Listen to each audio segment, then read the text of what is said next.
It's Brainwash with Dr. Tom and Guitar Picks with Tim Beeman.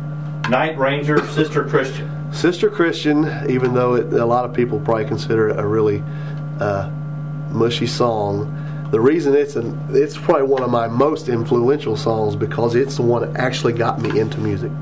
Oh, okay. Living in West Virginia still, I moved here in '86, but in '84, the last part of the school year, they had talked about this contemporary music class, which was called chorus. Down here, chorus is, soprano, alto, tenor, and bass, but they had no other term for it. They just called it chorus. Yeah. And you had to audition to get in there, and I was just right before puberty, so my voice hadn't changed, so I had to sing something, and it was either that, Cherish by Kool and the Gang, or You're the Inspiration from Chicago, and I was just so tired of Cherish from Kool and the Gang and You're the Inspiration from Chicago. Plus, I'd only heard Sister Christian a couple times, so I got it and really listened to it, and went in an audition, thought I'd just totally, shot the pooch on that one, and went home and got mad at myself, and I got told the next day, you're in.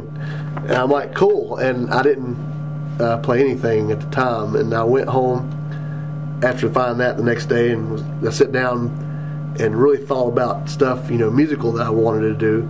I said, one of these days I'm going to, because it started my mind thinking, one of these days I'm going to play piano, or I'm going to play bass just because it looks cool. To me, I just think a bass looks a lot cooler than a guitar. I mean, it looks more like a mean instrument.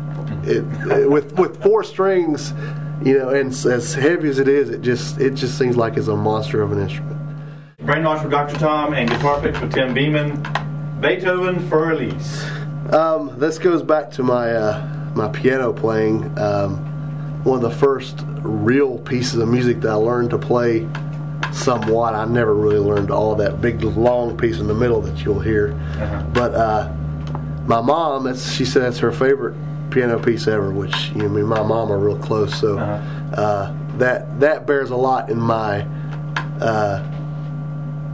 decision making as to what I like to. I listen to that to see if I like it, but she really loved it the first time she heard it, and I learned to play it, and she says, Lord forbid it ever happens, but if she ever dies, she wants it played at her funeral. So I'm really close to that because my mom. Obviously I can't play that on the bass, but if I had my piano here, I could play a little bit of it for you. And I like to play around with it too. I play it like 18 times too fast sometimes just to do it. But mostly I'm true to the song. Brainwash with Dr. Tom and Guitar Picks with Tim Beeman. Billy Joel, Moving Out, Anthony song. This song, I was another one of those things I got to late in life was Billy Joel. As far as a piano player and my influences as piano players go, this song I have actually played in a side band I was doing. We did some, like a function band. We played just like side things, moose lodges and stuff like that. We played one twice, and it was just that and sticks, too much time on my hands and stuff like that. And Steely Dan. And I'm not a proficient, I don't think, a horrendously great piano player, but I can do what I need to. And that enabled me, because I could sing it and play at the same time, although my hand was worn out after it, because he doesn't stop. It's just the song itself, with the piano work, plus, like I've said before, all the other components mixed together. Liberty DeVito's an awesome drummer. And by the way, drums are my actual favorite instrument, even though it's probably the least that I'm good at. That's my favorite instrument. I've heard enough great bass players, enough great guitar players, enough, jazz piano players that I've seen them all great, but there's still something about drummers that really, I'm so impressed with drummers. That real drummers, not just people who get behind drums. I'm talking real drummers. Right. They impress me the most. But that song is another one of those total embodiment songs that really just makes me want to play. And it's fun to do. Elton John, Rocket Man. Yet another one of these late in life discoveries. Elton John's older stuff, is even considered a lot of rock and roll, even though by today's standards it wouldn't be. Yeah. And his flamboyance and his flash that I've seen now really didn't have an influence then because I didn't know much about him. But to see the old stuff now, the stuff he was doing, and to get out there in a Donald Duck outfit on stage in front of so many thousands of people and play is just awesome. And I'm into storytelling too, and Rocket Man to me is a storytelling song. I mean, how can you fit with a piano, into a song about an astronaut, flying into space and wondering, thinking about his wife? I mean, really, how many songs can you think of that can actually accomplish doing that? So, it's just one of those lyrical songs. One of my lyric songs, I guess, that doesn't even necessarily make me want to play. It just wants to make me listen. And when I listen, that leads to other things that make me want to play. Well, would you say that some instruments lend themselves to a particular topic in a song? Well, yeah, to an extent. Piano, generally, you don't have a whole lot of really graphic sexual songs when it comes to piano, unless it's Joe Cocker's "You Can Leave Your Hat On." Yeah.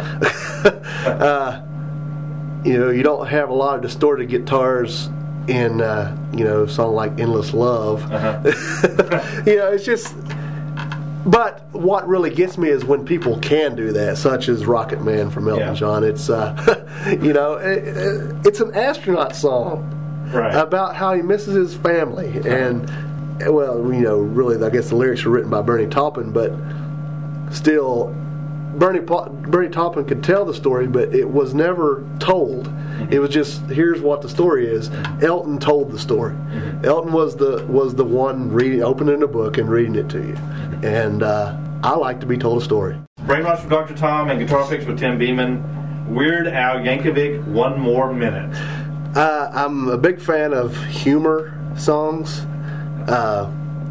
Anytime you can work humor into a song and make it an awesome song, you've got my vote.